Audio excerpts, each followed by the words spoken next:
Hello guys! Hello Libra! Welcome Libra! Alamin natin kung anong messages, vibration, gabay, energy para sa inyong lahat. By general reading, so pwede kang makaresonate, gamitin mo ang iyong intuition sa panunood. Okay Libra. I hope na makuha mo ang energy natin. Libra, first week ng February, last week ng January, weekly tarot reading.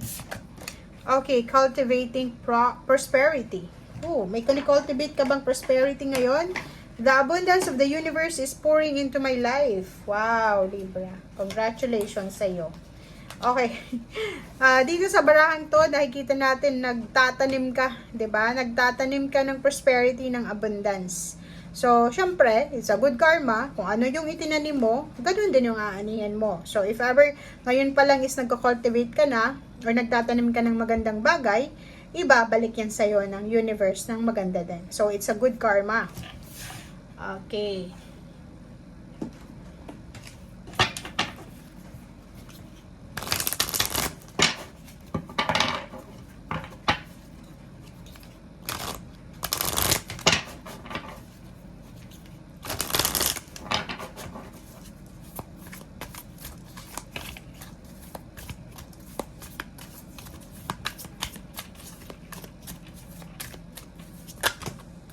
Oh, ang dami nito. Okay, tingnan natin. Libra. Transformation. Intuition and manifestation. Travel. Letting go. Parang resonated din to sa Gemini. Paki-comment sa comment section. Okay. Kunin natin lahat ng energy, guys. Kasi gustong lumabas eh. 'Di ba? Okay. So, kung makikita mo dito, sinasabi ng baraha sa'yo dito na may mga blessings, may mga biyaya na ibubuhos ang ating universe sa atin.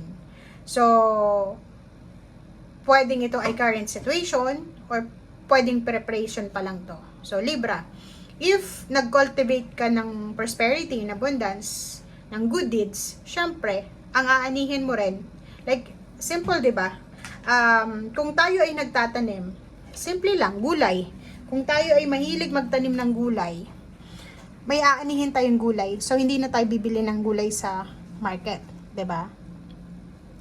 Kung ano yung aanihin natin, ay kung ano yung tatanim natin, magandang kalooban, magandang pakikisama, yun din, yung aanihin natin. May mga worst cases dyan. May worst scenario dyan, ha? Kung ano yung binigay mong kabutihan, ibabalik sa'yo ng kasamaan. Pero, okay lang yun sa part mo na ikaw nagbigay, kung ikaw yung nag-share. Kasi, if nakagawa ka ng maganda sa ibang tao, tapos binalik nila ng hindi maganda, yung blessings na yun na ginawa mo, hindi yun sayang. Kasi nakikita yun ng universe, ang Panginoon. Panginoon na yung bahalang magbalik nun sa'yo ng reward. Diba? So, walang sayang dito sa mundo.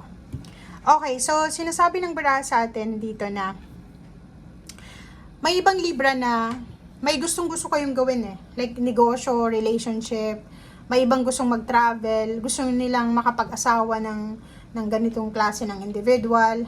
Yung alam mo yun na ang dami-dami mong minamanifest sa buhay.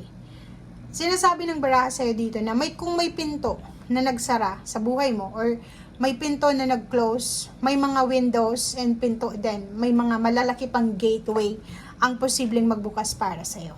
'Di ba? So, wag kang panghinaan ng loob, lalo na yung iba sa inyo Libra na feeling nyo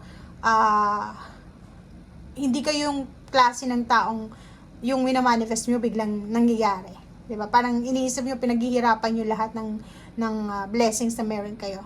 Yun nga yung maganda eh, 'di ba? Kasi pag pinaghirapan natin yung biyaya, pag nakuha natin yung success, pag ninamnam natin yung success, parang nakakaiyak, 'di ba? Nakaka-overwhelm. Sobrang pansin nyo ba, 'di ba? Like halimbawa, yung trabahong ginagawa natin, sobrang hirap talaga. Kailangan natin magtrabaho ng ilang oras sa isang araw.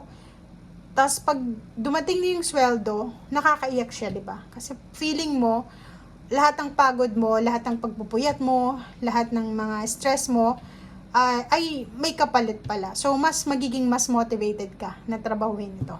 Okay? Huwag kang matakot kasi nakikita natin dito, maraming iba sa inyo Libra na natatakot kayo. Which is, hindi yun yung dapat mong maramdaman. Kasi, kung makikita mo, lahat sila success, 'di ba? Transformation. Huwag kang matakot sa pagbabago. 'Di ba? Halimbawa, may mga ino-offer sa'yo ang universe ng pagbabago. Like, nag-i-evolve naman talaga tayo eh. 'Di ba? Sa mundo, may mga pagbabagong nangyayari sa buhay natin na minsan gusto natin, minsan hindi natin maintindihan. Like, for example, isa lang ditong example is isang probinsyano, 'di ba? Nag-aral sa probinsya, tapos nung makapagtapos siya ng pag-aaral, naghanap siya ng trabaho sa city. So, syempre, ang una niyang mararamdaman is excitement and takot. Natatakot siya kasi first time niya sa city na magtrabaho, natatakot siya na mahiwalay siya sa parents niya, natatakot siya sa kung ano yung dadatnan niya. So, parang ganun. Pero, hindi niya naiintindihan na ano man itong papasukin niya sa city, ay siyang magbubukas ng tagumpay, ng transformation sa kanya. Diba? So, lakas loob ang kailangan mo. Kasi, sinasabi ng baraha, lahat ng pumapasok sa intuition mo, lahat ng pinagpipray mo, lahat ng parang mga inner voices na naririnig mo, ay posibleng ma-manifest mo yan. Okay? So, relationship, may new relationship tayo dito na pwedeng dumating, or pwedeng hindi dumating, pwedeng in a relationship ka na, next level na siya ng relationship, and may travel, 'di ba? May relocation, travel, transformation, progress sa kung ano man to, mapa relationship man, trabaho, negosyo, kano pa man. And angels of four directions, so yung east, west, north, south direction sa'yo. So parang sinasabi sa'yo dito ng barahan na nandito yung angels mo, yung angels, archangels, guides, spiritual helpers, para gabayan ka sa kahit anong direksyon na tatahakin mo. Tingnan mo, angels of the four direction. Nandito sila, i-guide ka nila, parang sila yung bahala sa'yo. Saan man direksyon papunta ikaw, ay magiging maayos ito. Happy success. Okay? And tingnan natin dito. So, may naghihintay sa'yo na financial success, guys. Huwag kang matakot. May naghihintay na financial success.